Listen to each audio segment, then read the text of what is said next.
Good evening, ladies and gentlemen, and welcome to the April 22nd, 2002 meeting of the Haltom City Council. We have a good number in attendance here tonight in council chambers, and we welcome you. You're always welcome to attend. We welcome those who are watching also on HCTV. We're always honored to have citizens of the community take an interest in what goes on at our city council meetings, either by coming here in person or watching on TV, and that's certainly the case tonight. So again, welcome. Our first item of business is the invocation and pledge of allegiance led by Councilmember Jennings. If you would, please stand. Let's pray. Our dear Heavenly Father, we thank you for this day and for our many blessings. We thank you, O Lord, for our families and our friends and what they mean to us each day. We ask that you watch over us as we do the business of this city today, and that you lead, guide, and direct us, that the decisions we make might glorify your holy name, in the name of your only begotten Son, Jesus Christ, our Lord and Savior. For it is in his name we ask. Amen. Amen. I pledge allegiance to the flag of the United States of America and to the republic for which it stands, one nation, under God, indivisible, with liberty and justice for all.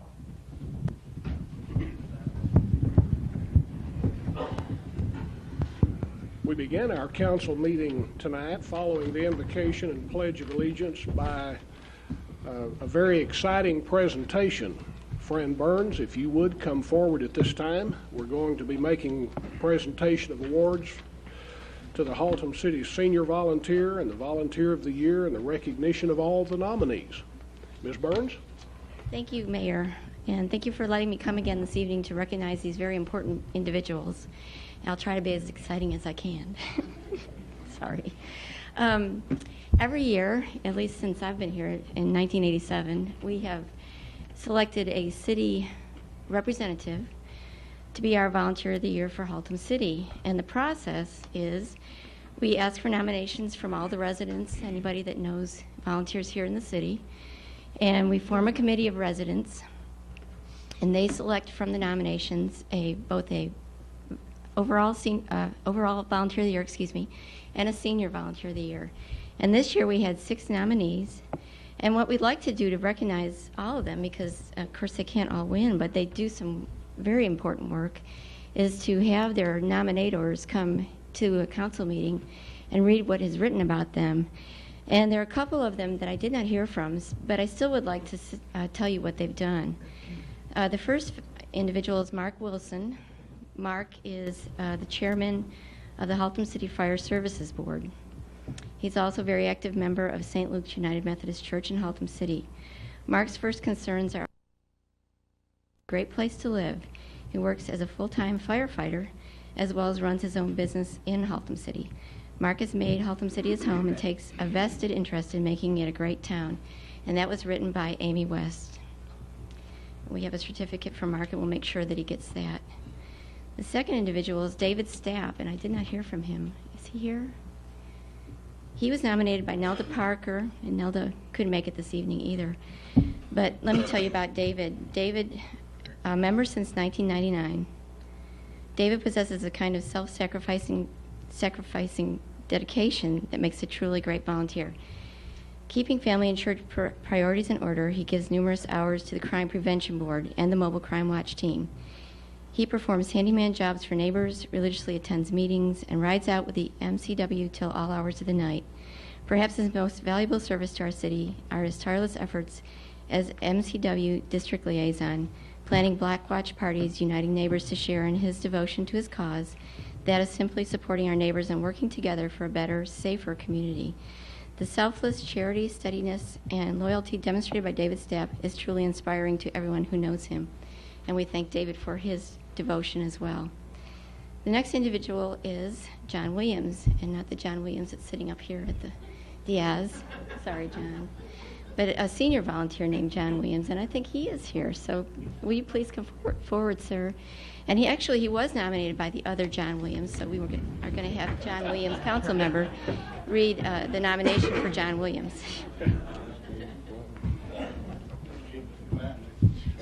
No, John. Actually, when I did nominate John Williams, it was this John Williams. It wasn't myself. I know some people thought it was. I met John 4 years ago. Great down there. For years, he attends her each day. He goes for food to the food bank each Thursday to pick up produce for the seniors. He also does the same thing once a month on Friday to pick up groceries for the same. He drives senior citizens to local events such as Springfest, Buffalo Stampede, Stock Show Opera. Each day at the Senior Citizen Center, he assists with heavy lifting, such as pans in the kitchen. He stays in the kitchen for the ladies who serve the meals.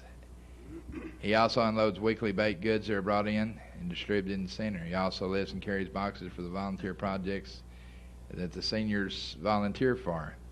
There's not one thing that he has never done or asked to do, or he does. At this time, I'd like to ask another one, Joanne Williams, to come up here if I could. Behind every good man is a good woman. All this, he does not do it alone. He does it with his lovely wife, Joanne, at his side. He has a broad smile and an undying yearning to help others. I believe John is an excellent candidate for the Senior Volunteer of the Year. And the day that I called Bobby Arthur and wanted to know if it'd be all right to volunteer you for this, she said, well, it's a good time to call because he's out helping some ladies unload their cars right now. So, John, I just, on behalf of myself, the mayor, and the council, thank you for everything you do for Haltom City. Thank you for what you do at the Senior Citizen Center. And before they go, we get a snapshot. Is that a wide angle? Only for me.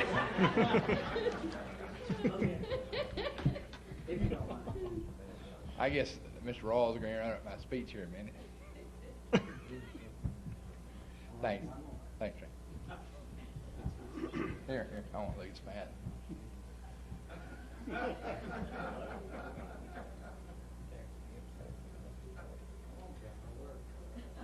We are.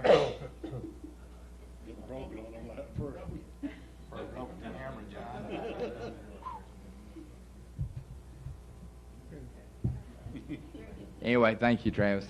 That's Travis Raw with the library. I appreciate what you do. We appreciate all our volunteers we have, and John, I just don't have the words to say to thank you for what you and your wife do at the Senior Center. They couldn't do it without you. I don't see Bobby here tonight. I know that she would echo everything I say, so all I want to do is just tell you I love y'all and keep up the good work.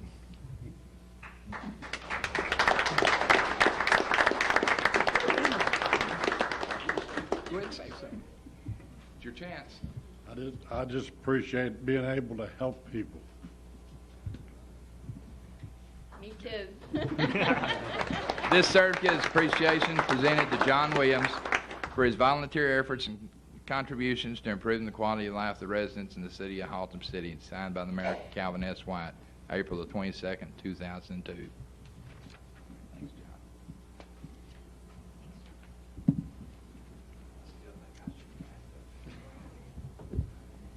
The city just wouldn't be as great a place without the people in it, of course, that do so many things to make it a better place to live. This next individual was nominated by Helen Harris, and I know this guy. He used to do a lot of work with our beautification board. In fact, he used to be on the board, and we still can't get rid of him. Every time we have a litter pickup, he's there helping us out. So, J.B. White, come on up.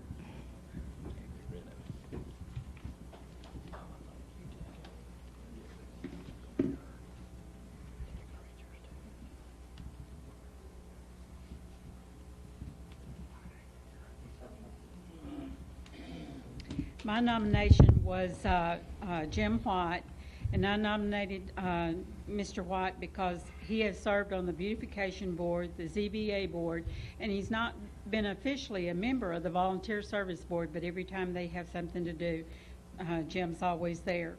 And not only on that board, but many other things that go on in the city. Every time there's an occasion, you'll see Jim White at those and participate in those activities, and he's always been more than willing to do anything that was asked of him to do. And we appreciate Jim. Thank you, dear. Thank you very much.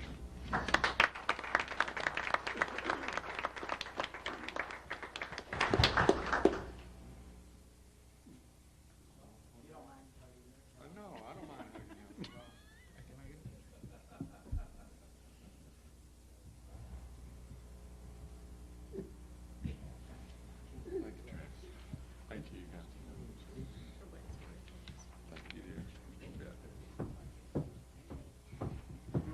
come to the Senior Volunteer of the Year.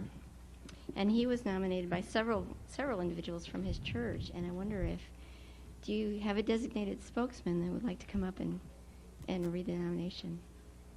Okay.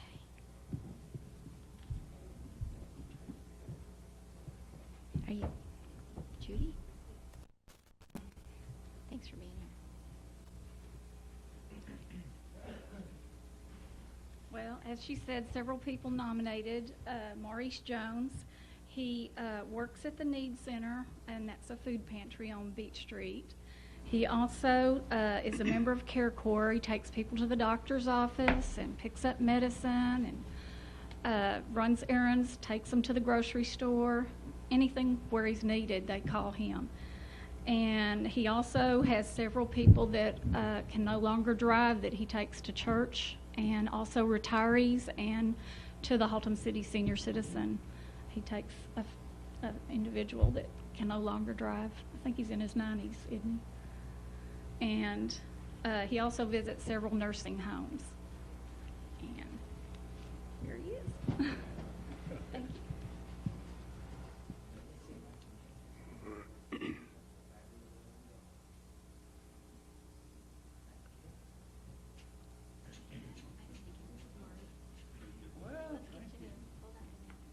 over there, Fran.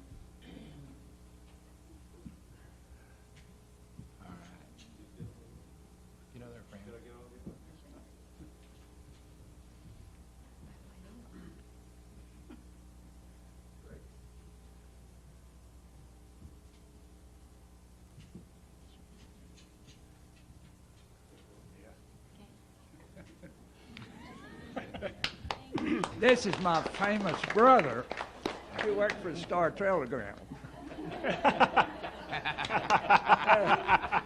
I'm honored to have this plaque, and I really appreciate it, but I think they sort of exaggerated some of them. I don't do all that much. Yes, he does.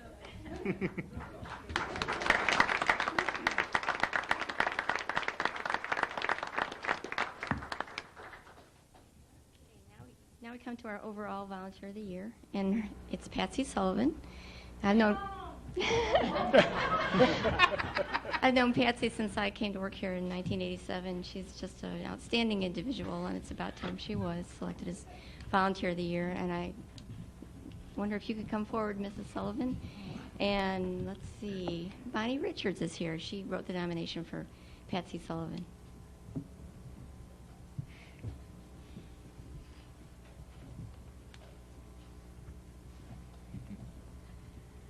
I first met this lady back in the late 60s.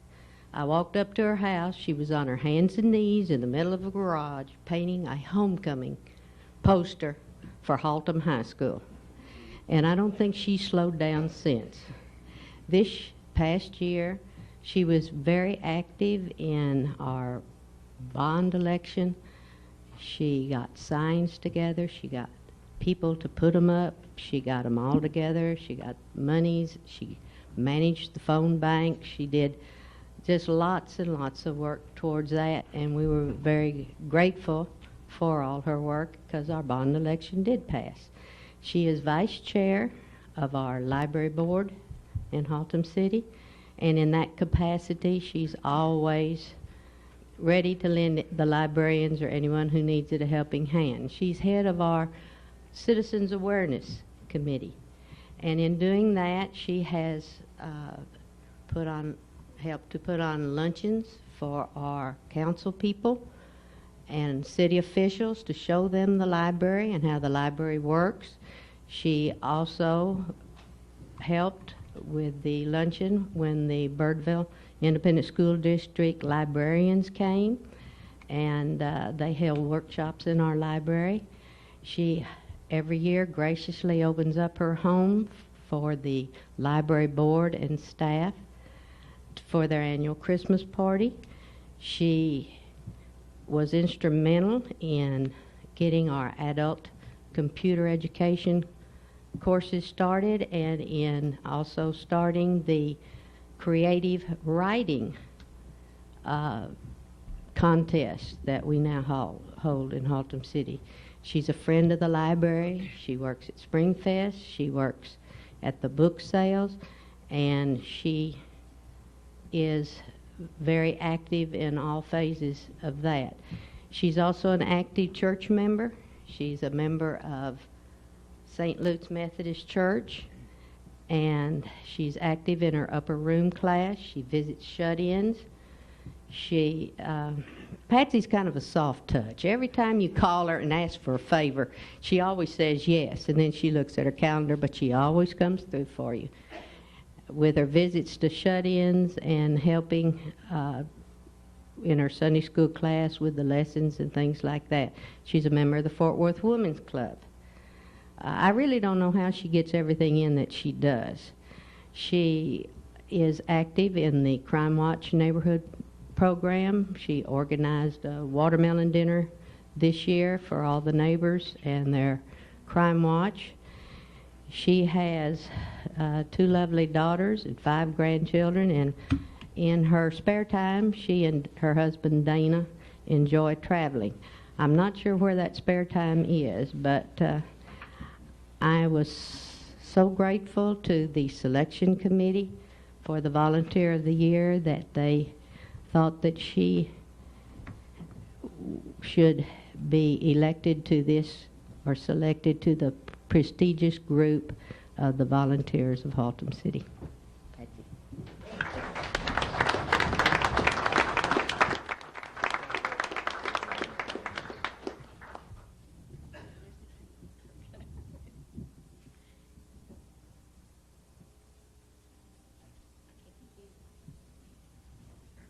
I just wanted to say thank you to Bonnie Richards for her letter of recommendation. I wanted to say thank you to the committee that selected me. I also want to say thank you to my church, to my community of Haltom City, and to my family for giving me the opportunities to volunteer. Thank you.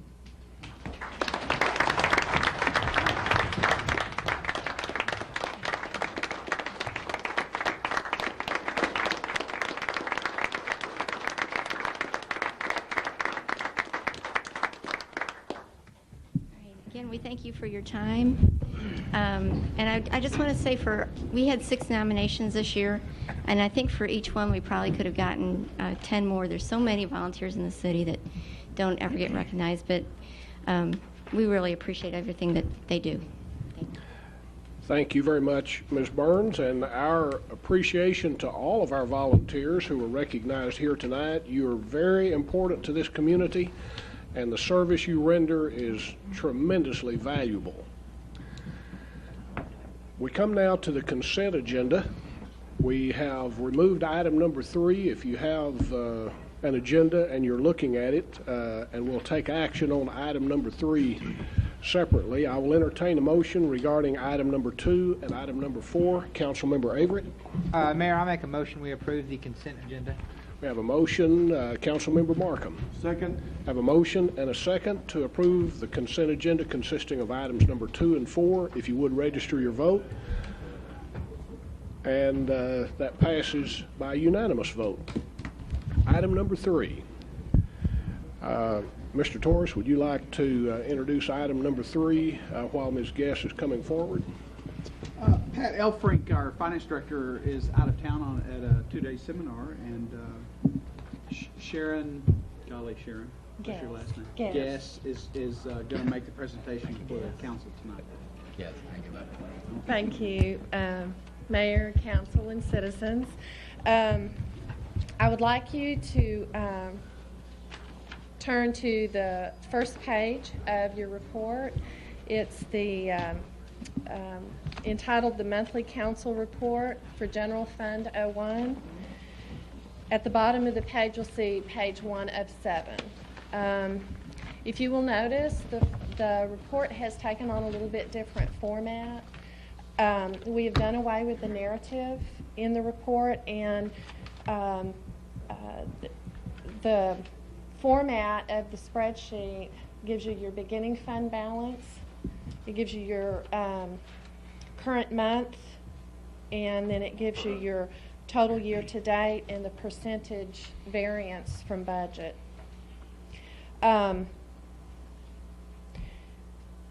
We decided to set up the report with our major revenue generating funds. The first fund is the general fund, then we have the water and sewer fund, crime control district, and the economic development corporation and incentive funds.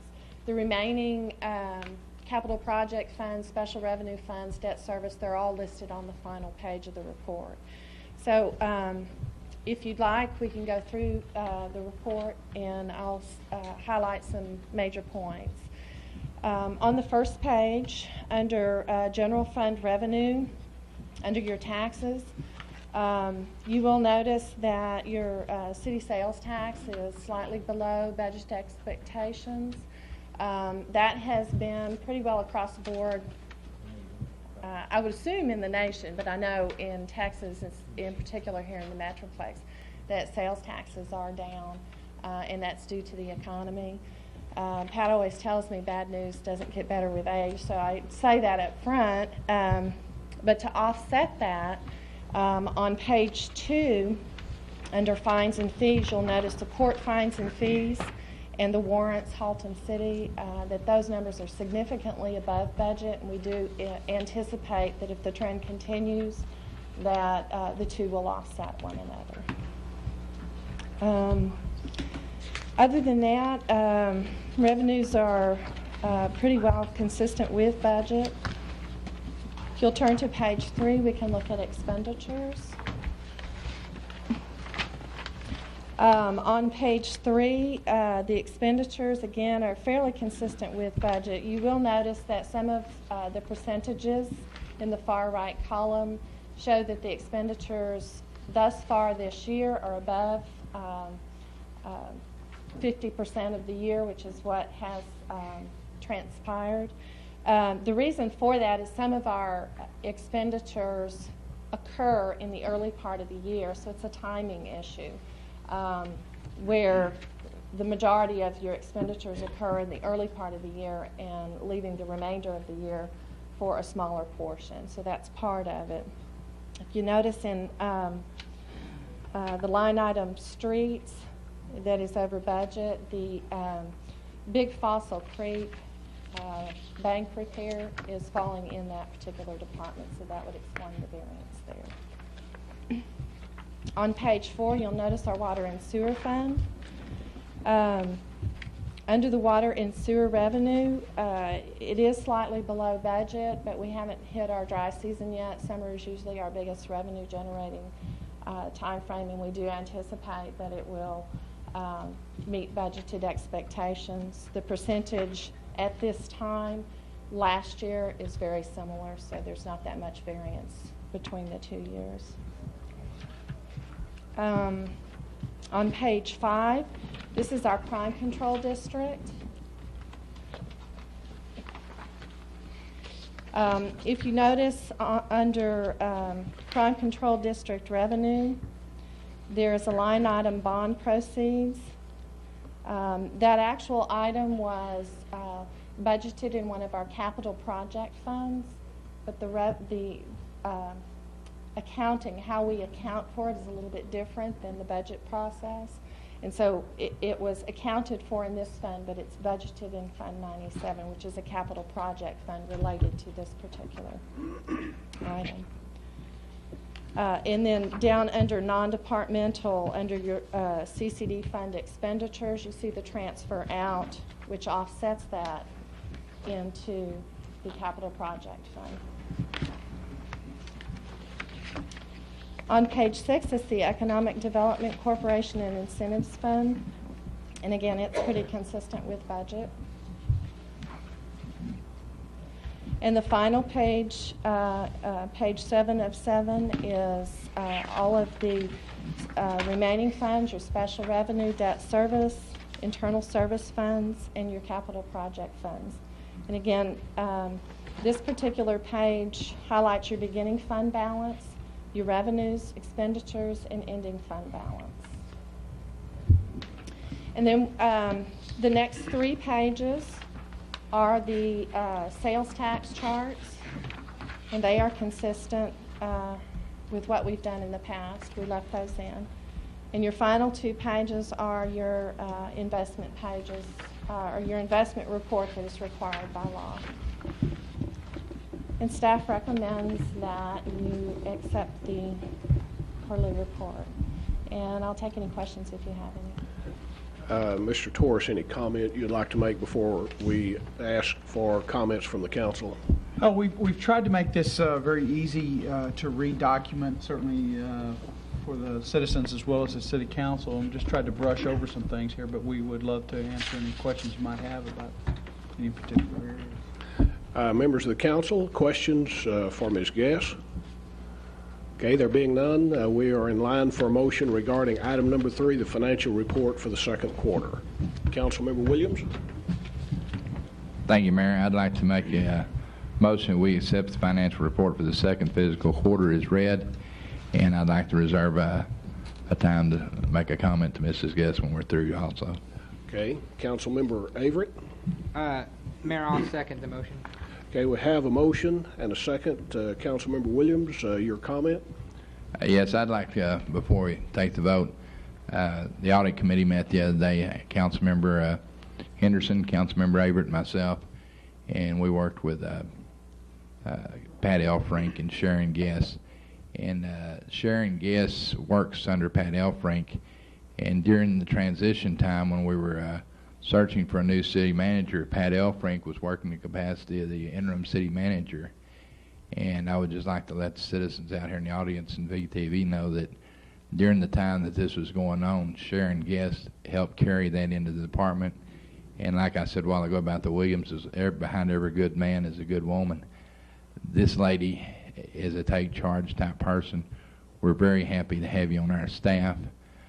We never have had the chance to take the time and thank you in the absence of the city manager to where you had to do extra work. And we just, on behalf of myself, and I think I can speak for the rest of the council and the mayor, we want to thank you for the work you do for us. Well, thank you. I appreciate that very much. I couldn't do it without my staff, though. I have a wonderful staff.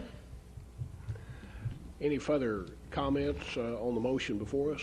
We have a motion and a second before us to approve item number 3. If you would register your votes. And that carries by unanimous vote. Item number 5 is the beginning of 7 public hearings that we will be conducting tonight. This is a continuation of a hearing that was opened at the previous council meeting. And Mr. Pliska, if you would you like to introduce this subject to us, please? Thank you, Mayor. Members of the council.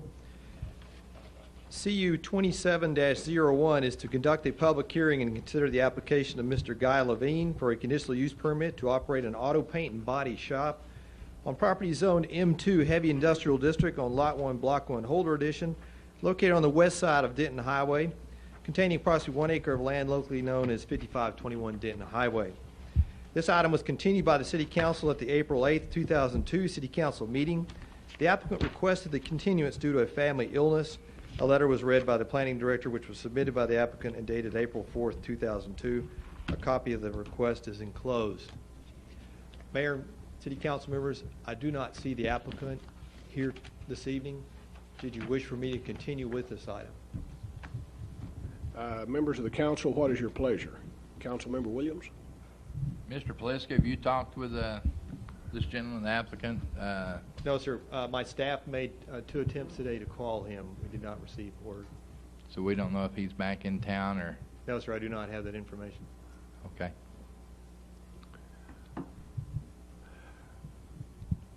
Okay.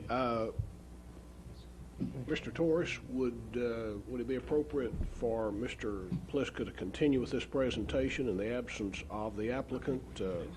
Your recommendation, please. I would recommend that we do carry on this. This item has come before the council several times now. Some decision is going to have to be made one way or the other. There's not necessarily a timetable or time frame attached to this that we're trying to adhere to, but we would like to continue on with other business. So we would recommend that council would take some kind of action tonight. Thank you, sir. I'll continue. This did go before P&Z on 3 occasions. this issue. The item was continued by kind of a brief history. This item was continued by the Planning and Zoning Commission at their February 12, 2002 meeting in order to allow the applicant to resubmit the site plan presented to the city staff. It was requested of the applicant to show more detail of the site, label the site plan, and provide a scale drawing for review by staff and the commission. The site plan that was provided by the applicant was determined confusing and hard to read. This item was again continued by the Planning and Zoning Commission at their February 26, 2002 meeting. Mr. Levine presented the commission and staff a new site plan drawing at the meeting. Staff and the commission did not have time to review this document and asked Mr. Levine if he would consider a 60-day continuance in order for him to provide staff and the commission with a revised drawing that could be reviewed before the scheduled meeting. Mr. Levine had no objection to the continuance. The applicant is continuing a conditional use permit and site plan approval in order to operate an auto paint and body shop on the site. Guys Paint and Body is doing business on the site. The existing zoning is M2 and the land used is auto paint and body shop and auto sales at this time. I list for you the adjacent zoning and land uses on all sides. Access to the site.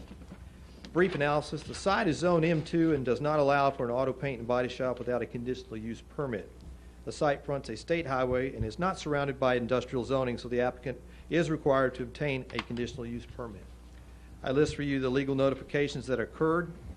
Staff received 0 in opposition and 0 in favor. A brief recommendation. This item was continued by the P&Z Commission on February 12, 2002 in order to allow the applicant to reevaluate the site plan submitted to the city staff by providing a scale drawing of the site, properly labeling the structures on the site, and identifying the parking area and number of available parking spaces. In addition, the item was continued with the approval of the applicant at the February 26, 2002 meeting in order to provide staff and the P&Z substantial time to review the document. The site plan was presented at the meeting, not allowing staff and P&Z adequate time to review the site plan. Also, staff needed the site plan in a reproducible size. The copy presented to P&Z was not reproducible. Finally, the case was heard again on March 26, 2002, with numerous questions from the P&Z regarding the site plan that had been presented. The P&Z had many concerns about fire protection and safety. In addition, the site plan was not clear as to what the uses for the site would be and where those uses would be located on the site. Therefore, the P&Z denied the request for a paint and body shop on the site by a 4-to-1 vote with 1 vote in absentee. An abstention on that vote. I formally submit for you then the applicant's request for a continuance and then the information that was submitted to P&Z. Since this is a public hearing, do we have anyone in the audience wishing to speak either for or against this application that we have before us? Okay, there being none, members of the council, what is your pleasure regarding item number 5? Shall we continue the public hearing, or are you ready to move forward to take action tonight? Councilmember Williams? Mr. Mayor, I'd like to reserve some time for discussion on this after you get a motion. Okay. Okay, we are open for a motion at this time. Councilmember Jennings? Mr. Mayor, thank you. Get me on there. Thank you very much. We discussed this rather lengthily in pre-council. First of all, I'm concerned that the applicant is not here, but having been at the Planning and Zoning Commission meetings, I'm also concerned that when the applicant did show up, the information that Planning and Zoning requested was not made available to them on more than one occasion. This has gone on for about 4 months now. It seems like, with another continuance, all we're doing is just stretching this out. I think the Planning and Zoning Commission has made their will very plain to the City Council and the recommendation that they set forward. And based on the fact that the applicant is not even here to answer our questions, I find it very hard to go against the directions given us by the Planning and Zoning Commission. So I would make a motion that we deny CU 02701. Okay, having moved on to the corresponding ordinance then, we have a motion to deny the public hearing on this matter. Needs to be closed, I think. Okay, is that correct? Okay, so the public hearing on this item is closed. We have a motion, Councilmember Markham. I was going to second the motion. We have a second. So the motion before us on ordinance number 2002-013-15 is to follow the recommendation of the Planning and Zoning Commission. Councilmember Williams? Yes, sir. I want to back up just a little bit, Mr. Plisky. You said the current zoning on the property right now is M2. That is correct. And you said currently there's what sort of business being operated there? Currently, there are two businesses being operated, auto sales and auto paint and body. This one is conditional use for the auto paint and body. What does the actual CO say that the business is? The CO has just indicated the one that I have seen is just auto paint and body. Auto paint and body? Correct. Okay. There's actually just one legally operating business there and then one other business. The land use, again, that's why we're doing this issue with conditional use permits. So since the passage of our ordinance revision, which was approximately a year ago, then that land use is in question at this time. Okay. I guess my question would be then, I understand my colleagues in the motion they made and seconded. By doing this, will we be putting him out of business? If you decide to grant the conditional use permit, no, you will not be putting him out of business for the auto paint and body shop. If you deny the conditional use permit, you would be forcing us to amateurize his position, his financial position, and decide how long he would be allowed to stay open. That would be determining how much he give for the property and how long it would take him to retrieve that money back out of it. Pretty much whatever sort of financial debt that he is associated with the business. Well, I'm concerned that he didn't come up here. Have you had much conversation with him on this? The only conversation I had with Mr. Levine was when he phoned before the last council meeting to confirm that he was leaving town. What about during the entirety of this? Could he be vague on it? Have you just like maybe talked to him 10 minutes, half hour total on the entire zoning process of this? Have you spent any time with him at all? Yes, sir. On 4 or 5 occasions, I've spent approximately 4 or 5 hours with Mr. Levine. So he pretty well understands what you've told him? Very much so. I would think so. Okay. I'm not in favor of putting him out of business, and I don't like the word amortizing someone out of business. I don't know Mr. Levine, but I don't know of anybody on Denton Highway that bought a business to be amortized out of business when they got their investment back on it. But I am concerned that he's not here. If we deny this, will there be another alternative other than amortization? Can he come back in 6 months and reapply to the planning and zoning, or what will the process be? Well, the ordinance is clear on this. I believe he would be allowed to reapply for a conditional use permit in a 6-month period if that 6-month period, if truly he is allowed to continue his operation due to his financial debt. Now, is that within or after the 6-month period? After the 6-month period. After the 6-month period. Thank you. Councilmember Patino. Thank you, Mr. Mayor. My question is to our city attorney.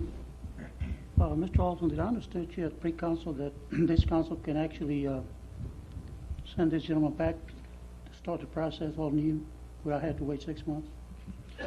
You have the option tonight, and Councilmember Patino, I was going to ask Mr. Pliska whether or not the ordinance allowed for the council to deny this without prejudice, which would mean that he could come back and apply within the 6-month period if we have that provision in the ordinance.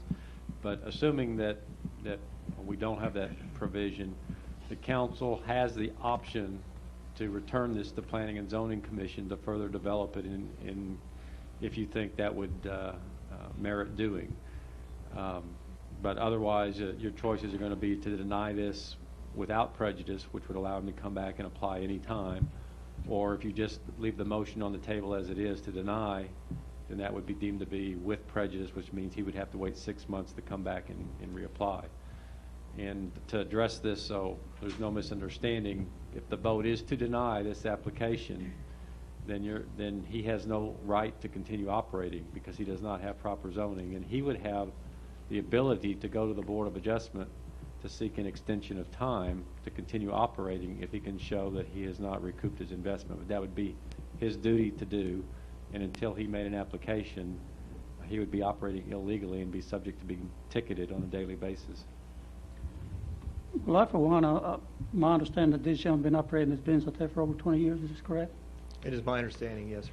So I hate to put him out of business also. If there's any way that we can give the man the benefit of the doubt, and I know that he's been uncooperative, and but I think by the same token as leaders of this city, I think we need to be a little consideration and compassion towards the man, and maybe instruct him to go back and start a new process. And again, could this be done? again, Mayor, the options of the council, I'm hearing the same sentiment from all council members. I don't think anybody wants to put him out of business, but you do have the option, since he has not been compliant with requests of the staff and the P&Z, and he's not here tonight again at the council meeting. You have the option to vote on the motion as it's before you, which would be to deny this conditional use permit as is, or you can deny it without prejudice. We'll get with James's nodding of his head that we do have that in our ordinance, or you could send it back to P&Z if you think that's acceptable. Those are the options that you have. Anything further, Council Member Patino? Councilman Jennings, would you be in favor of amending that and make it without prejudice? Yeah, I would certainly entertain the thoughts of adding the without prejudice on there, but with the understanding that to this point in a 6-month process, we have yet to get the cooperation we're looking for from this gentleman. I seriously doubt that we will get that cooperation through the process of him reapplying. But again, I agree with Councilmember Williams. I'm not up here to put anyone out of business, but we do have to take into consideration fire safety factors, where this particular place of business has a 12-foot fire lane, and we're looking at a 24-foot minimum in the city of Haltom City. So he's at exactly half of what we mandate now. I haven't seen any willingness on the applicant's part to meet the city anywhere near halfway. I don't think that that's going to change, and we're fixing to look at another situation on our next agenda item that's basically going to run along these same lines.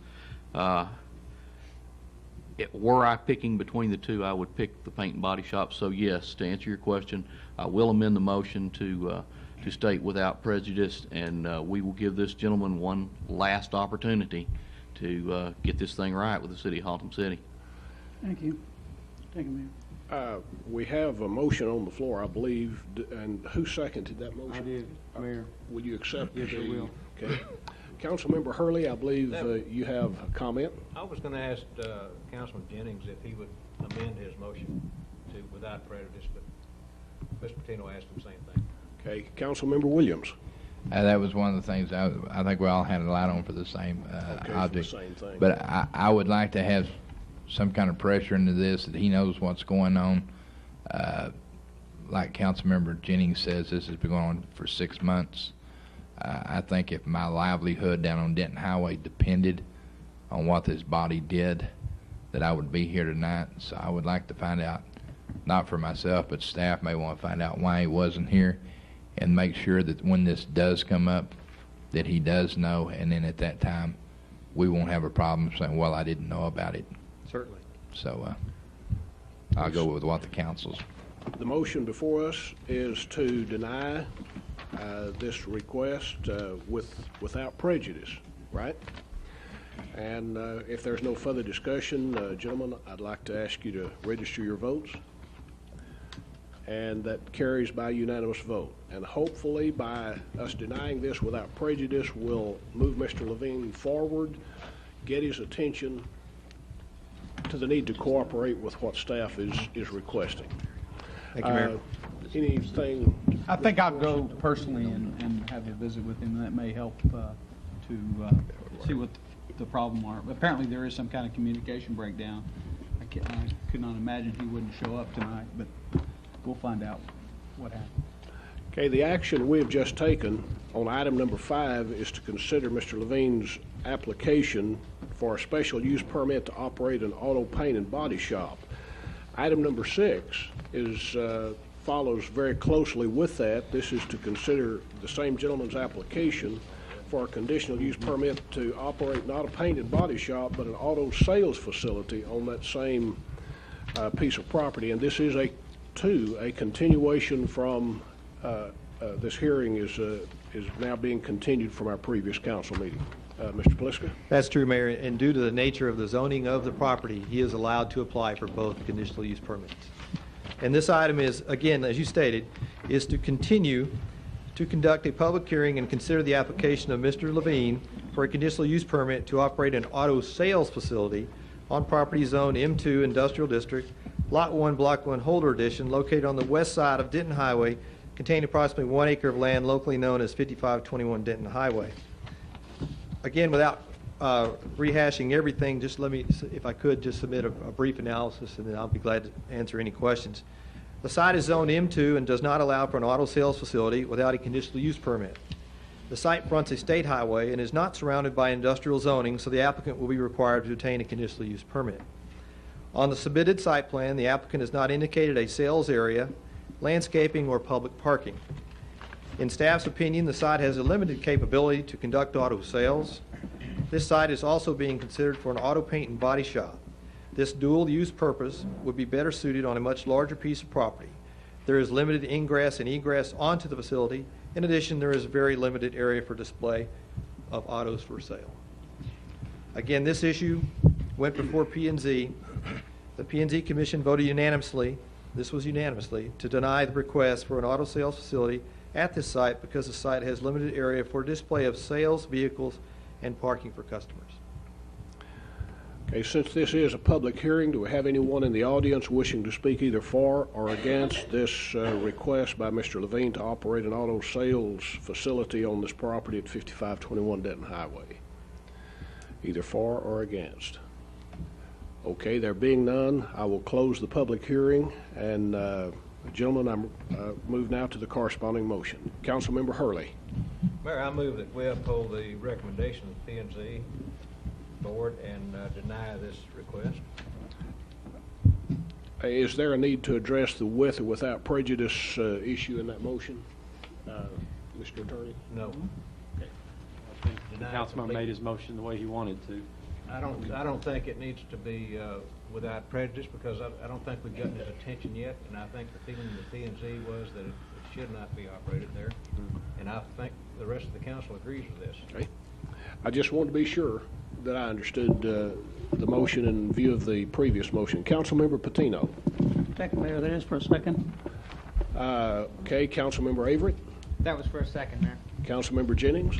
Thank you, Mr. Mayor. I just wanted to agree with the motion, and we did also discuss in pre-council the fact that during the public hearings for the C4, C5 zoning, there was a rather large outcry by citizens in regard to car lots located up and down Denton Highway. And it was the position of this council at that time that we would do everything within our power to assure that there would be a minimal amount, if no, car lots opened up and down Denton Highway. I can go along with the paint and body shop, as some of the other council members here have, but there's just no way that I feel like we can go back on what we promised the citizens. This was one of the major sticking points with the C4, C5 zoning, and I think it's incumbent upon us to come through and follow through with what we say we're going to do, and therefore I would be in full support of this motion. Councilmember Williams. Thank you, Mayor. I agree with Councilmember Jennings. Back when we started this process, it's a process to have a little control on automobile sales facilities and paint and body shops. And one of the first ones we did was on Denton Highway, and that's when the neighbors up in that area came out in force and said they did not want a paint and body shop mixed with automobile sales facilities. So that's when we went back and redrafted it and did the zoning as we did, and that's the reason that Mr. Levine's before us tonight. He's trying, on the first deal, he's trying to come in to compliance with our new zoning. On the second one, he is requesting a new. I know that you said that he is operating a sales facility there. He is operating a sales facility, but it's illegal. It's not approved. To have an automobile sales facility, you have to have the name of your business in 6-inch letters. He doesn't have that. It has to be listed in the phone book. It's not listed. Nothing to come in compliance with state law for an automobile sales facility as he came, so he's operating illegally. I think staff has asked him to move the cars he's had for sale. He's left them there for sale. I assume they're for sale. At one point, he was using the property to the north of him to sell.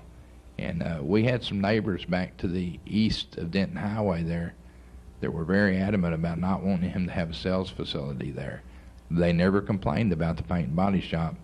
They just didn't want a car lot. And I think with what the motion's been made and second, I think that we should go ahead and do this, but I think that we should also enforce it. He should stop selling cars immediately. It's not a sales facility.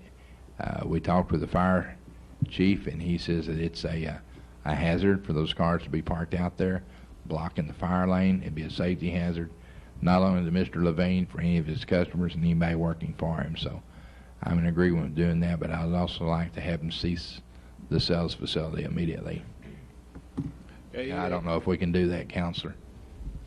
You just did. Thank you. Any further discussion on the motion by Councilmember Hurley? Would Mr. Hurney have to amend his motion to what I said, Counselor, about ceasing the sales facility immediately? No, I think you were just giving direction to staff. Okay, thank you. Any further discussion? There being none, if you'll register your votes, I will display them. And that passes by unanimous vote. Item number 7, as we move on to the next item, is an item regarding the flood mitigation plan. Mr. Torres? Mayor, we would like Greg Van Nieuwenhuis to address this item if he could. Good evening. Before you, you have the actual ordinance which will adopt the flood mitigation plan for Haltom City. As you're aware, the plan is one of the initial steps in identifying the areas of local flooding, not just flooding from flood hazard areas that are identified in the FEMA firm maps. This will be the plan that we'll use in the future in order to solve these problems. On the plan on page 10, you'll note that that page has been revised. That was submitted in pre-council, and that lists both the areas that were mentioned by the public in our August 23rd meeting at the library last year and at the last council meeting on April the 8th. Having said that, I'd answer any questions that the council and mayor might have. Okay, since this is a public hearing, now that you've introduced the subject, I'll open the public hearing at this time. That means anyone in the audience who would like to speak in regard to the flood mitigation plan will have an opportunity to do so. We have had 2 individuals who have filled out requests to appear before the council. While that is not necessary on a public hearing, I'll go ahead and honor those first. Mr. J.W. Greenwood, would you like to address the council at this time regarding the flood mitigation plan? And if you would, although I have it here before me, give us your name and address for the record. My name is Jimmy Greenwood. I live at 6338 Salona Circle South, Haltom City. Mr. Mayor and Ms. Harris and gentlemen of the council, I'd just like to say that I guess I don't understand Greg's presentation here of ordinance. It looks to me like, you know, it should be an ordinance is something that you put in effect to keep hoodlums from running the streets at certain hours, things like this, and drinking ordinances. This is a problem that we have with the situation down there that affects our lives, our homes, and our families. And when I left here the other day, I felt good about what the city council said that they was going to do. They was going to take immediate action. And to me, action is getting off your rears and getting your shovels and go to work. And, you know, I ain't seen this. And I talked to Greg a while ago, and he said that, you know, he just had put in 70 hours a week, and he just ain't got around to it. Am I right? And I was confronted by Greg on another occasion. We came up here about the same thing, high water. And at this time, we was discussing Randy's proposed building out behind us, and it was going to block the water flow going through, and it would back it up more. Well, Greg informed us here that that area's drainage system would handle an 8-inch an hour rain. Can you believe that? We only had half that much on this last one. And you seen what it got us? He said that, I didn't. But anyway, that was about a year ago. Now, I proposed with my friends and neighbors that we would pitch in and help to get out there and dig that ditch, take up that pipe, existing pipe that y'all have an easement for already, and put down 2 or 3 pipes. 2 if they're bigger, 3 if they're the same size. And I also proposed that you could come through my property, and my neighbors joining me, Mr. DeWassavan, that you could put an easement through there at no cost for the city. You would have to talk to Randy or Mr. Boone to go further. I can't talk for them. So, you know, it should have cost somebody to get out and knock on doors and say, hey, what are we going to do? Well, this guy here says he's going to talk to the federal government about a loan or a grant or something to get some money. That ain't what we need. We need somebody to get out there and dig a ditch, put some pipe in. The city don't have pipe. They don't have enough men to dig a ditch. We got neighbors out there to do it. Now, if y'all want action, you don't sit up here and write stuff down on a piece of paper and say, hey, we got to wait on our federal government. Bureaucracy, red tape. You know, we got enough just to get this far. They shouldn't go no further. The city ought to be able to handle this on the taxes that we pay. You know, gentlemen, y'all probably must live in a well-drained neighborhood because you sure don't live down there with water. I know Mr. White told me about his son, and I'm sure that they are taking steps over in his area and also up here in North Haltom City in the trailer parks. And we need somebody to roll up their sleeves and get the shovels backhoes. And that thing ain't more than 200 yards long. And you already have an easement. And I suggest that we get out there and dig that thing up. We don't need the federal government. We don't need paperwork. We need somebody with a little bit of backbone to stand up and tell our city employees to go out there and dig a ditch instead of standing around up here on these construction jobs watching one another. Mr. Greenwood, you have 5 minutes to address the council on this subject, and you've used your 5 minutes. Would you go ahead within the I thought about take that another 30 seconds? I thought about that a while ago. You know, we sat up here and listened for 10 minutes, somebody getting an award for something, doing something that didn't amount to a hill of beans on our floodplain down there. And here you gonna cut me short on 5 minutes on our livelihood. I'm sorry for taking your time.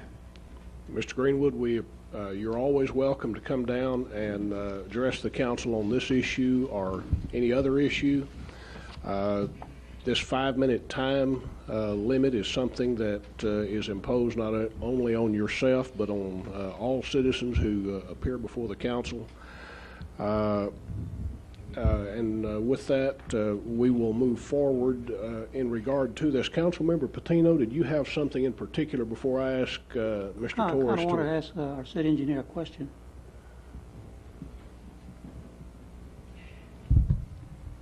Greg, on this situation, what Mr. Greenwood got out there in that area, which they put forth here on the last meeting that we had, and they come up here and stated the problems, and we did say we was going to try to give them relief pretty quick. Have you all made it up any preliminary survey as to what it's going to take? Got any idea what it'll take? I don't have that ability on staff currently. We'd have to find a funding source and hire surveyors to determine it. I don't believe that laying another above-ground pipe next to the existing pipe makes much sense on the surface. If you've been down the Salona Circle, the pipe that's there is basically on top of the ground and the dirt was humped over it. That's requiring that water get a certain level deep before it gets into that pipe. And if I was a resident down there, I'd find that unacceptable. I wouldn't want the water to get past curb deep in order to provide relief. So, but I have not been down there to survey that. And like I said, with the staff that we have here, we don't have that expertise. In other words, in your opinion, we cannot do something similar to what we did at Saucer Street? We could do that, but if you remember on Saucer Street, we hired an engineering firm who had surveyors on staff. We identified a funding source, I want to say at the last minute in the budget, as I remember it. Yeah, but that, if I remember correctly, that survey was done for the whole entire project, which is not done yet. I think what we done there, we just brought in some new. Right, we divided that project into two phases. Yeah. One phase that the city would do, yeah, and another phase that we needed the railroad's cooperation. And it's only been within the last month that the railroad has, for lack of a better term, cooperated on what we wanted to do underneath the railroad tracks. What I'm trying to get here that at Saucer Street, what we done, what the city went in there and done and laid bigger pipes, bigger flumes, and kind of rearranged the whole thing, a couple of intakes, and they came between some of the houses out there, which they were granted easements. And on the last water that we had out there, which we're thankful that they didn't have no problem. So, I mean, I'm thinking, and of course I'm not an engineer, so I'll just leave it up to the experts. Well, the Saucer Drive drainage situation was a lot easier problem to solve. You had the problem in front of the houses, and all we needed to do was get the water behind it. And we had some rather large drainage channels that we could drain into. The one lacking area on the Saucer Drive drainage project was a number of culverts underneath the railroad track. And while that's expensive, I mean, it was relatively close.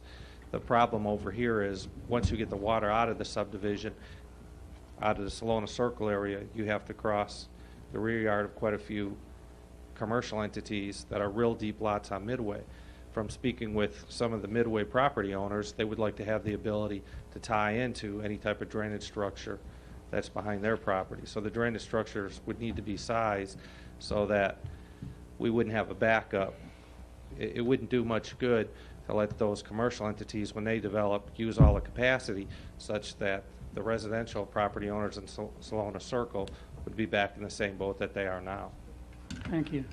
I have asked the city manager to make some comments, and particularly in regard to this flood mitigation plan and what we're trying to accomplish. Are we trying to address two different issues here? Actually, and if you would you address that, and then Councilmember Williams? Okay. Actually, Mayor and Council and Mr. Greenwood, there are really many issues here that we're trying to discuss, and they're kind of being blended, and I think it's important to draw some separation between the two.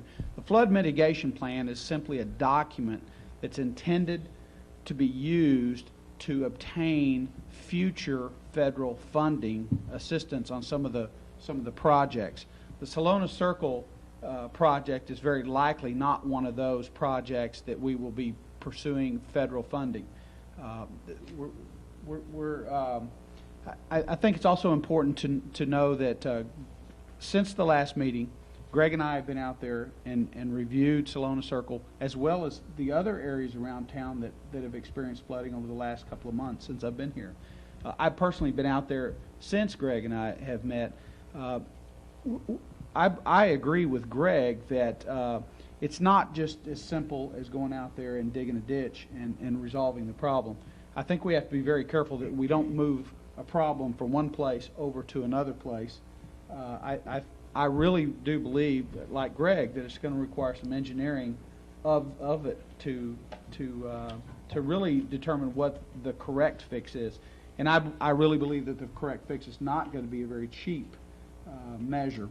I think that my intention, and we really haven't discussed this individually since the last council meeting, but my intention, and I've discussed this with both Greg and our Public Works Director, is that we would formulate a plan to address some of these problem areas and bring that to the council during the budget process, because quite frankly, a project like we're looking at is going to require a lot of money, not only on the engineering side, but on the construction side. Putting large concrete pipe is going to be a big task. It may be something that we can do in-house, or it may be so large, in fact, that we're going to have to contract it out. But it's going to be big dollar projects to truly rectify these in the right way. I don't know of any available funds right now that we can put our hands on immediately to jump in there and rectify the problem. It's going to take some planning and some time to take a look at it and figure out how we're working into the budget. Of course, that may be something that the council wants to look at, and maybe there's something that the council would like to do to omit some other project and push a project like this one or one of the others up, and that may be a possibility. But I just don't know of any available funds, and I truly believe we're looking at some fairly significant dollars to rectify these problems. Salona Circle will not be one that we would pursue federal funding for. Councilmember Williams. Well, I'll probably end up making all three parties aggravated at me, but I understand what Mr. Patino was talking about when we discussed the Saucer Street. Greg and I had some words about this, and we promised not to talk about each other's professions anymore. But we had looked through, and actually on the engineering deal, what we said we were going to do would not work. But it did. I mean, it wasn't a perfect fix, but the next time it came down a down floor, the people didn't have water in their homes, and the people up on Saucer Drive don't think that we're engineers, but they know their feet's dry now. And I will not make a motion to have the entire council to go out there and help on Saucer Drive like I did before, because I caught a lot of flack off that. But we need to look strongly at the projects that we do have.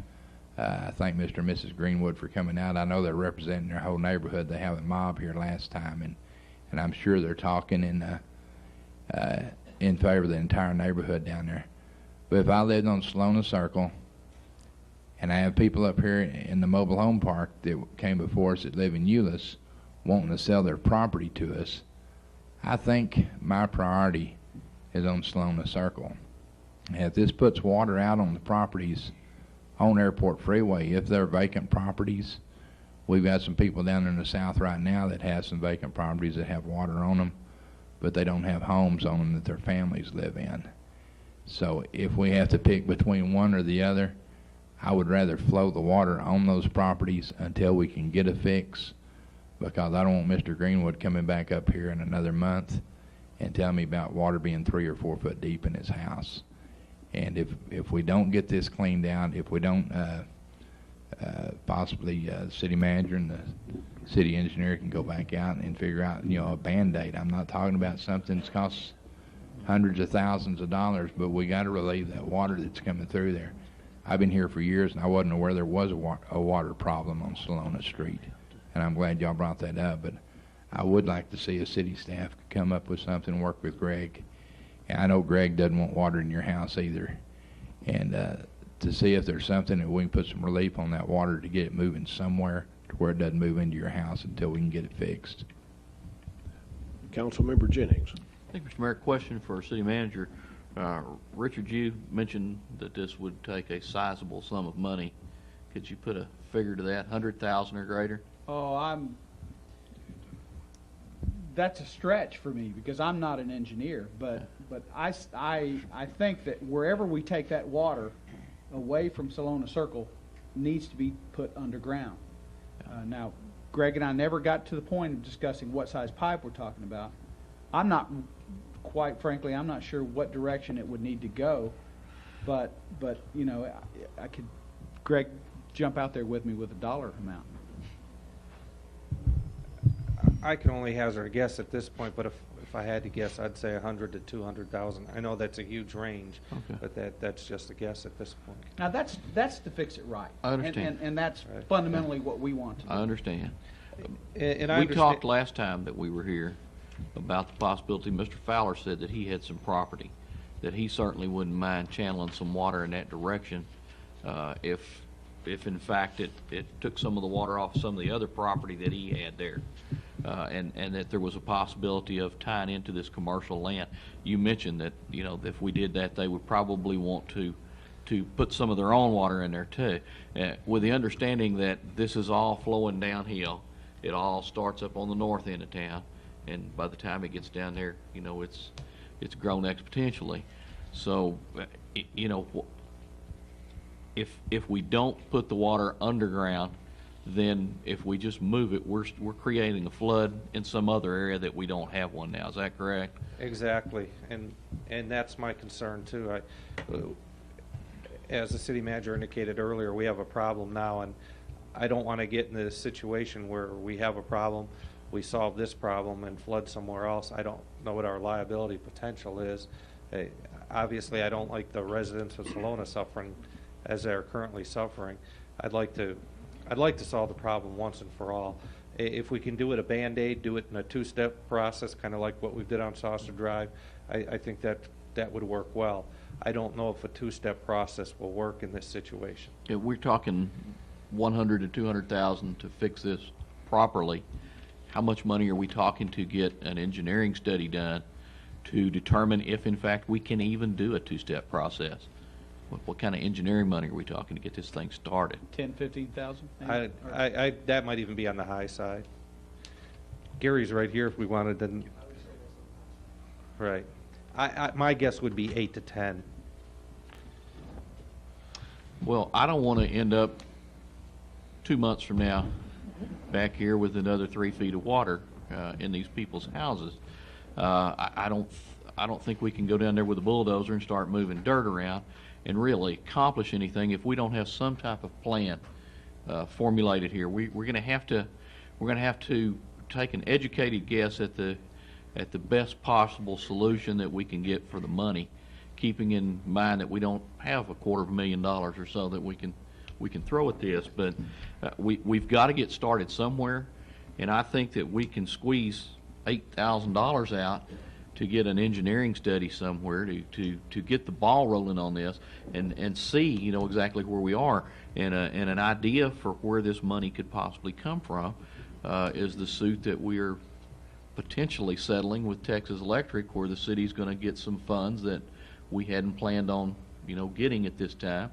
If we in fact can have that money, we may be able to pull some money out of the general fund as a, you know, and kind of do a little swap until that money comes in. But $8,000 to $10,000, that's not a whole lot of money for us to have to come up with. I agree. I'm not concerned about the engineering portion of it. That's easy, and that will take several months. You know, I mean, it But we got to start I was somewhere. going to say, what $8,000 to $10,000 will get you, that'll get you the survey, and it'll tell you need, you know, a 36-inch pipe from here to here. So we'll have 42 some inch from idea here of to what here. we're up against. That information, right, and it'll give you your cost estimate. With that information, you use that for your engineering design. But that's So in money effect, well your spent. engineering design wouldn't be as much had you not done that.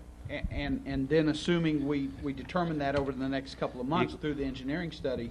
You could might be budget something for it for we this fall. budget for it. So in October. regardless of what we do, I mean, we're at some point we're going to have to do this study to find out, you know, really what we need to do. I'm saying let's do it now, and let's come up with the money to do that, and then let's work on the problem as we're in the process of doing the study. I agree. And see, that was my plan, because I had no idea or I have no way of determining if it's possible for us to accomplish this construction before October. Right. Because that involves programming it into next year's budget. Or else we give up some other project and take this one on. I mean, that's a possibility to do construction sooner, but you know, there's a lot of thought and study that would need to go into a recommendation like that. We're probably looking at 60 days minimum, when you think, to get the information back, If to we hire the have- firm, get the deal done, and get their, At $8,000 to $10,000, the city manager has the authority to go up to $15,000. I can negotiate a contract and perhaps even have it underway by mid-May, so that perhaps sometime in June, we have an answer on which way we're going to go, which would be plenty of time to put something in the budget. Gentlemen, if I could, I believe we've got way off the purpose that we have on this particular item, and that is to consider the approval of an ordinance adopting the flood mitigation plan. There's a lot of tentacles that go out here, and we're really getting into some specifics about another subject, and we really need to stay focused. So with your permission, I'd like to go ahead. Mr. Eklund had asked to speak, and we'll get to you in just a moment. Mr. Greenwood, if we could, I want to allow everyone who wants to speak one time before anyone speaks twice regarding this. So, Mr. Eklund, if you would, give us your name and address, and you have 5 minutes to address the council regarding Thank you, this Mr. matter. Mayor. I'll keep it brief. We spoke 2 weeks ago at the council meeting with a lot of the other people that were here. It's my understanding that the ordinance represents maybe some documents. The plan, is there a plan already printed up and before the council members that the citizens haven't been made aware of? Maybe that would help some of the citizens' understanding. It's very frustrating for the people that live there or own property in this area, not only Salona Circle, but all around town where they have these problems. You know, these have been long-standing problems before this council was here. You know, I remember folks talking about this particular drainage problem probably 8-10 years ago, right? So I think Mr. Greenwood's frustration reflects a lot of the people in Haltom City that have to deal with this. They're just afraid that it's going to be committed to death. The council has shown tonight their effort to try to get the plan forward and move forward. Yes, there is a lot of steps to it, engineering and different things.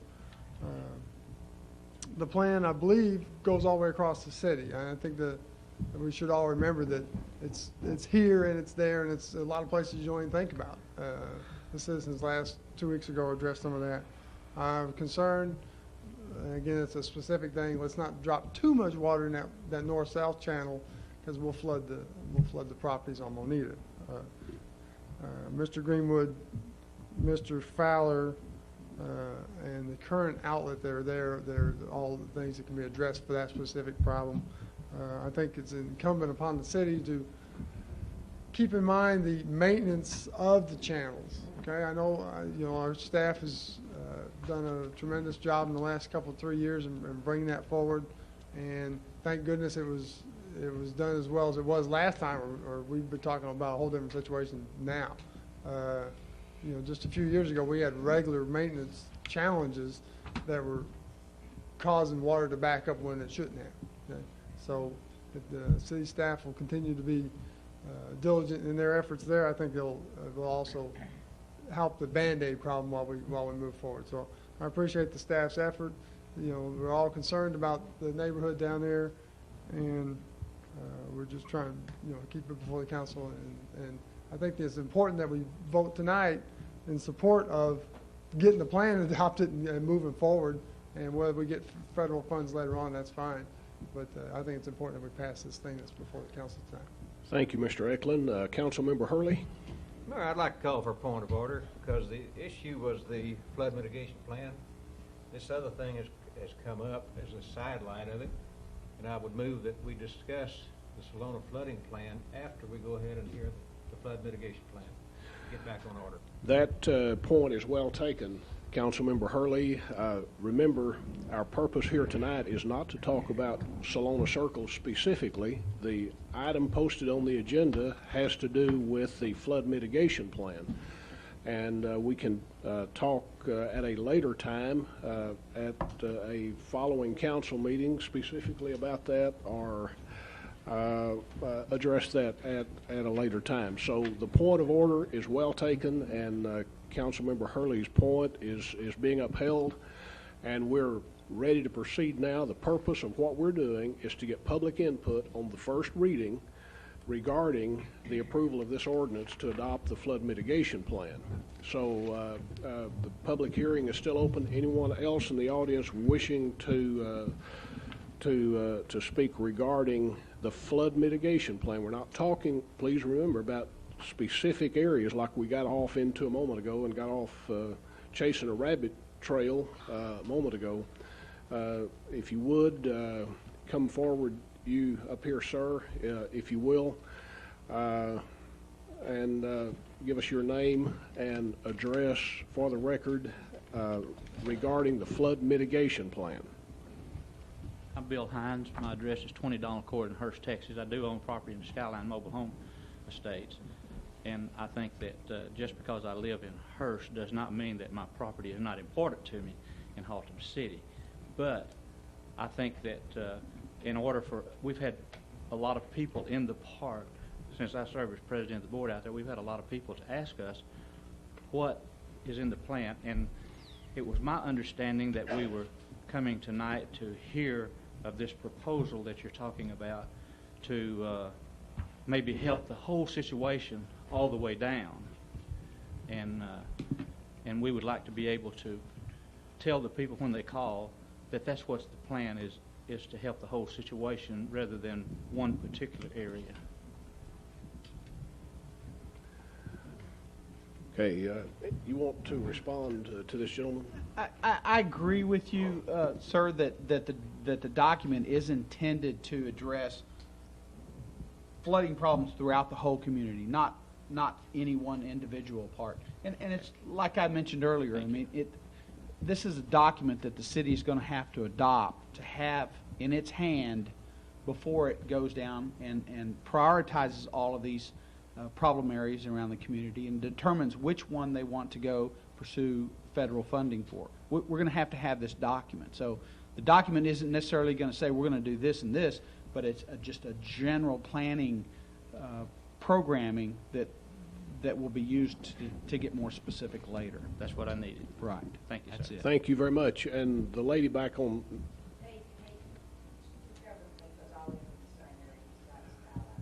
Okay, anyone else in the audience, since this is a public hearing? Okay, there being none, I'll close the public hearing, and we will move forward now with regard to a motion regarding adopting the flood mitigation plan. Councilmember Markham? Thank you, Mayor. Move that we pass ordinance number 0-2002-017-16. Okay, Councilmember Henderson? Thank you, Mayor. That's for a second. Councilmember Jennings? Thank you, Mayor. I would also be in line for a second, but I would also like to direct staff to put the item on the next regularly scheduled agenda as far as the engineering monies on the Salona Circle, please.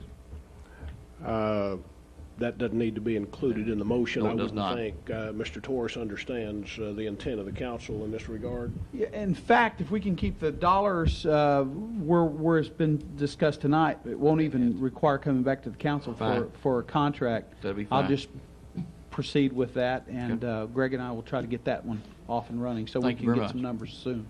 Councilmember Hurley? I have a question for our council. Since this is a very important issue, and I think people are quite concerned about it, but not to cloud this issue, is it possible for us to resolve some sort of a course of action at this meeting tonight as to what the city staff will do to investigate this, since it is on the agenda? Councilmember Hurley, unfortunately, that's not going to be possible tonight due to some amendments to the Open Meetings Act and some ruling from the Attorney General. We've got to stick with the items that are posted on the agenda, and I hear the council's concerns, but we've got to have this properly posted before we can get specific direction from the council on how to proceed on these other issues. Thank you. Did that answer your question, Yes, Councilmember Hurley? Okay, we have a motion and a second on the floor. If you will, register your vote. And that passes by unanimous vote. And ladies and gentlemen, if we could, let's take about a 6-minute break. We will reconvene following this intermission at 9 o'clock sharp.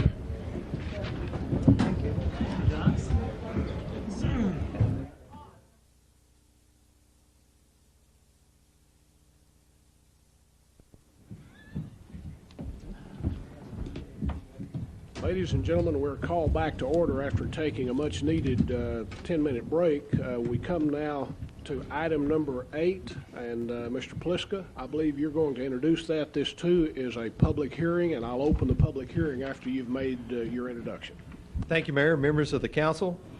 P028-01 is to conduct a public hearing and consider and/or action on the application of Mr. Ernest Hedgecoff of Consulting Engineers Incorporated on behalf of Jesus Sanchez for the final plat of lots 1, 2, and 3, Block 1, Sanchez Edition, being a plat of Tract 20P of the J. Walker Survey, Abstract 1654, on land located on the northwest corner of Parish Road and Woods Lane, containing approximately .9956 acres of land, locally known as 1411 Woods Lane.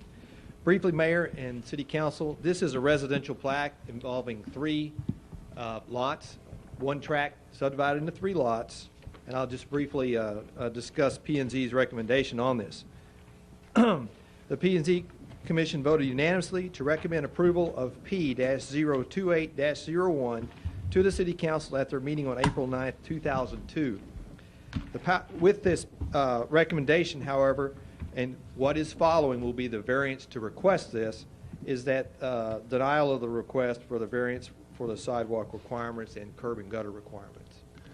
Okay, I will open the public hearing at this time, and I think we'll first of all ask, do we have anyone in the audience wishing to speak either for or against this application? Okay, there not being any members of the council. Mr. Hedgecock, do you have anything in particular you want to say? Are you just available to answer questions? What do you have for us? Mr. Mayor, thank you. I'm Ernest Hedgecock, representing Mr. Sanchez in this platting issue, and I'll be glad to answer any questions. We've met with the staff. We're in order to elaborate a little bit, we've dedicated 25 foot for half of the proposed right-of-way. The existing Woods Lane is about 20 foot wide, and we've made this available. And we've also will be installing a 8-inch water line from Parish Road to the end of our property, which is approximately 300 feet long. And we've dedicated some right-of-way on Parish Road also. So I think, and what Mr. Sanchez wants to do, there's 2 existing houses on there, and we gave them the minimum lot on each side of the house, so that the large lot on the corner is where he's planning to build his residence, and he's currently living in the residence in the middle. I'll be glad to answer any other questions you might have. Members of the council, before I call for a motion, do you have any questions specific for either Mr. Hedgecock or for James Pliska? Councilmember Williams. I've got one quick question. On the property he's going to build a new home on, he's wanting the... Be lot 1, yes. Be lot 1. He's not wanting to have curbs and gutters or sidewalks. What is he going to do for a driveway, as far as the driveway apron approach? And Well, right now, they're just, the driveways into the 2 properties that are there are just gravel driveways. He just pulls off of the street. They don't have curb and gutter on Woods Lane, and there's not any concrete driveways in there. They'll just be, I assume he'll put a concrete driveway in, just coming off of the street into wherever. I haven't seen his site plan to see how he wants to lay his house out. no apron, but just a driveway No in apron, short just, of it. just a driveway right into Thank the you. property. Any further questions for either of these gentlemen? Okay, I will close the public hearing at this time, and I'm ready to receive a motion regarding item number 8. Councilmember Jennings? Thank you, Mr. Mayor. Move to approve P02801. Councilmember Markham? Second. Councilmember Hurley? That was for a second. Councilmember Averett? That was for a second. Okay, any discussion on the motion? There being none, if you'll register your votes. Passes unanimously. Item number 9, Mr. Pliska. Thank you, Mayor. City Council members. P-028-01 variance. Consideration and action on a variance to the City Subdivision Ordinance, Article 12-100, improvements required as to the sidewalk requirements and the curb and gutter requirements on proposed Lot 1, 2, and 3, Block 1 of the Sanchez Edition. Briefly stating to Council, the applicant can go through the variance process during this platting process to ask for relief on this issue. Again, the Planning and Zoning Commission just at their meeting on April 8, 2002, as we stated previously, voted unanimously to deny the variance to sidewalks and curb and gutter requirements on this final plat. Again, it is a City Council's decision on this issue. P&Z is just an advisory body on this issue, and through the code of the city of Haltom City, it is required council action on this item. Okay, this is a public hearing. I'll open the public hearing at this time. Anyone in the audience wishing to speak either for or against this request for a variance to the sidewalk, curb and gutter on this proposed property? Any questions for either of these two gentlemen, members of the council, before I close the public hearing and we move on to a motion? I believe we don't. Gentlemen, thank you very much. I'll close the public hearing on this item. And Councilmember Markham? You in line for a motion, Mayor? Yes. Move that we pass P-028-01-VAR. Okay, we have a motion. Councilmember Averett? Mayor, I'll second. Have a second. Any discussion on the motion? If you will, register your vote. And that passes unanimously. Item number 10, Mr. Pliska. This, too, is a public hearing. Thank you, Mayor White. Members of the City Council, Z-055-01 is to conduct a public hearing and consider the application of Mr. Sam Jones on behalf of the UniFirst Incorporated for an amendment to an existing PD Plan Development Site Plan on Lot 1AR, Block A, McComas Addition, containing approximately 4.3104 acres of land located on the northeast corner of North Beach Street and McComas Road, locally known as 2900 North Beach Street. The applicant, UniFirst Incorporated, is requesting this amendment to an existing March 27, 2000 PD Plan Development Site Plan. The new site plan indicates an expansion of the parking lot area to the north part of the property.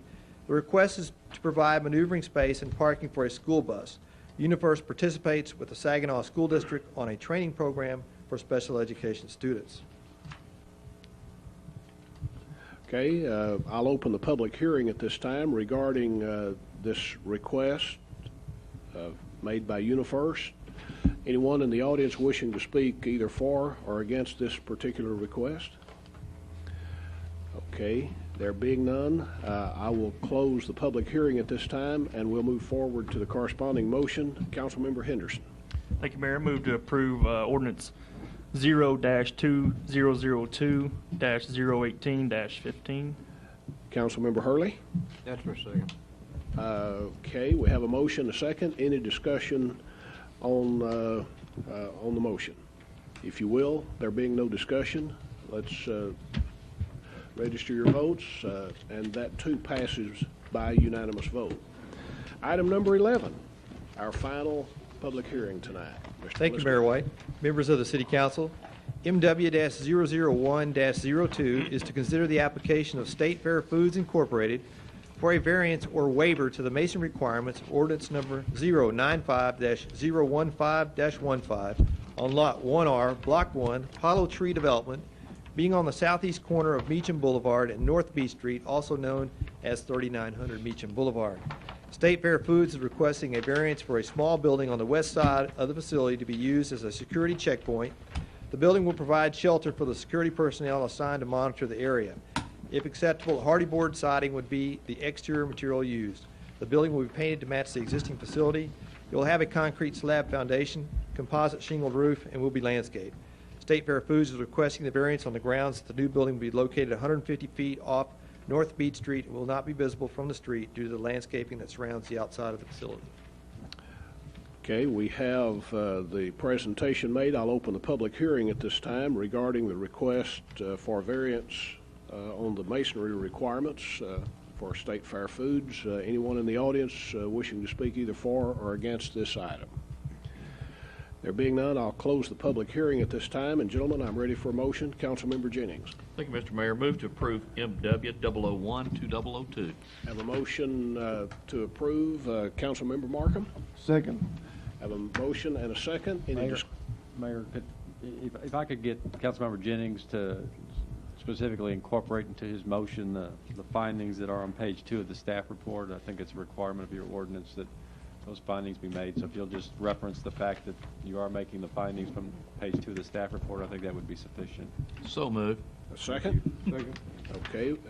With those adjustments to the motion, we're now ready, gentlemen, if there's no further discussion, for the vote. and that passes by unanimous vote. We move now to the next item as we move on to the Visitor Citizens Forum, and no one has filled out a card requesting to address us at this time. And so moving on, we come now to the announcements and events. Councilmember Hurley, I believe you have an announcement. Yes, sir. A while back, I thought I was doing a pretty good thing about trying to keep public informed, and I sent out a circular.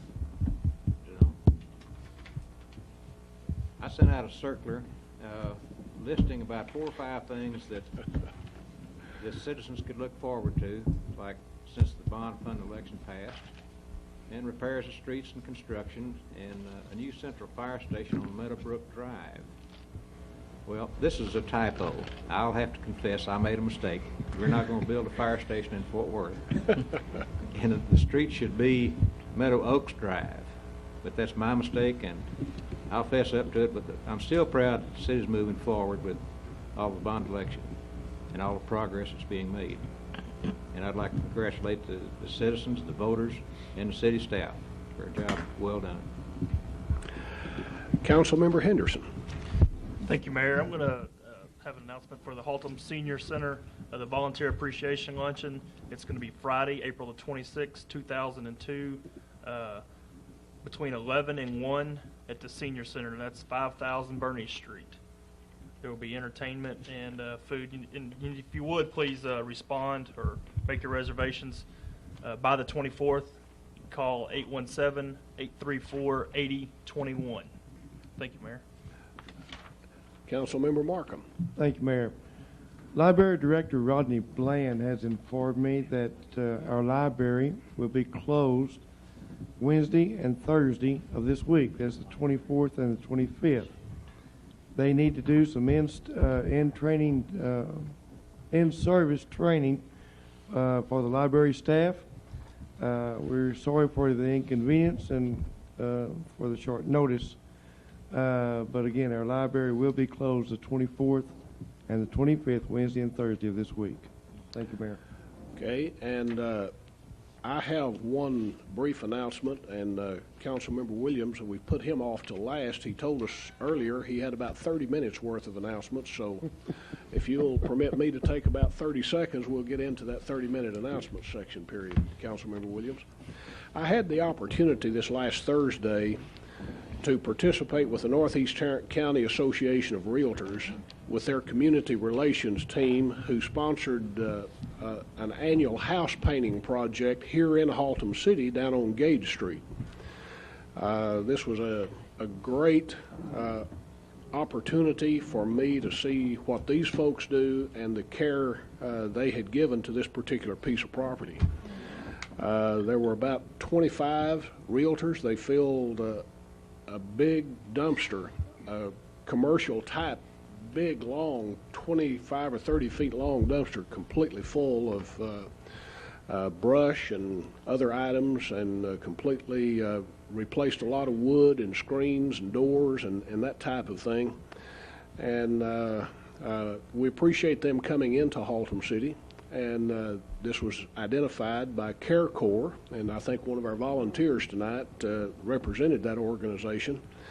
But I just wanted you to know my thanks to them, to IESI. They provided the big commercial dumpster to haul all of that off. We now have another house in Haltom City that has been upgraded. The lady who lives there with her extended family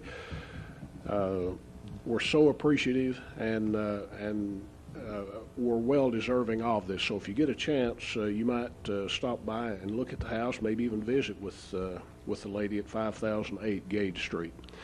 I know this is an outside organization, the Northeast Tarrant County Association of Realtors. We have our own volunteer services board that does the same thing, and I think that's one of the announcements Councilmember Williams will have in just a moment. But I did want to take just a moment to let you know about that project, and to express my appreciation to these folks for helping us make Haltom City a better place for some of our people. Now, Councilmember Williams. Thank you, Mayor. I want to tell Mr. Hurley that Becky Haskins is probably very upset that she's not getting a new fire department, but I'm glad we're getting it. The Saturday, the 27th of April, the Volunteer Service Board has a volunteer service work day. They have 3 homes that are scheduled to be worked on. One, they will be painting a garage. Another one, they'll be painting a carport. And the other home, they're going to have to do some yard work. The Volunteer Service Board is requesting anyone who can assist with these projects show up to help. For information on these and other projects, call Bobby at the Senior Citizen Center. Bobby's phone number is 817-834-8021, and that's Bobby Author, and she is our coordinator at the Senior Citizen, and she's also the staff liaison to the Volunteer Service Board. Also, this past Saturday, we had a open house at the Fire Station 3, Denton Highway, 820 and Haltom Road. And that was from 10 a.m. to about 3 p.m. And they had a lot of exhibits set up. We had all our boards were accounted for. Worked the event. Firemen came out and demonstrated how they would extract someone out of a car wreck. They also had the fire safety house there, courtesy of the Haltom City Fire Safety Board. And just want to take our hats off to that group for a wonderful day. The weather turned out perfect. It was a little windy, but Buckets the clown and the other 2 clowns were there, and the kids really loved them. It was a good time had by all. Thursday evening, Councilmember Jennings and myself went to the Haltom High School. They had their first annual Man and Woman of the Year award sponsored by the Student Council. Councilman Jennings, myself, and Rita Wilson of Rita's World were the judges for the contest, and that is a very tough thing to do, to be a judge in a contest like that when you have no talent and you have to judge someone else's talent. But they had 10 young ladies and 10 young gentlemen that competed in there. The winners were, for the Man of the Year was Josh Lewis. For the Woman of the Year was Aaron Campbell. The MC was Aaron Hefner, and the MC was Coach Schumack of the Haltom High School. As Councilmember Jennings and I and Mrs. Wilson tried to keep up with some of the multiple talents that they had together, they had 2 or 3 of the students that were performing together, and I leaned over and told Councilmember Jennings, if Coach Schumack can get our offense running as fast as he was talking to call off the names, we hope that we judged the people right, but we did, and it was a good time, and we really enjoyed it. And we want to thank Haltom High School for being a part of Haltom City and allowing us to participate in that. And that was about 22 minutes short of what I was going to take. You did good. Okay, any other announcements before we move on to the next item? Okay, there being none, boards and commissions, do we have any resignations, appointments, or reappointments to address tonight? Councilmember Henderson. Thank you, Mayor. I have an appointment. Is that on? Yeah. Belinda Clarkson to the Minority Affairs Committee, 4717 Woodhaven Lane. Okay. If you would, gentlemen, move to ratify the appointment of Councilmember Henderson's appointment. That carries unanimously. Councilmember Hurley. Mayor, I have an appointment to the Volunteer Service Board for Place 6, a Christy Summeyer that lives at 4944 Jordan Park Drive. Okay. If you would, vote for ratification. And that passes by unanimous vote. Any other resignations, appointments, or reappointments? Okay. We have no absences by council members tonight to address, and with that, we will move into executive session. The time is 9:22, and the council will reconvene into open session at the conclusion of the executive session. Mayor, I need you to...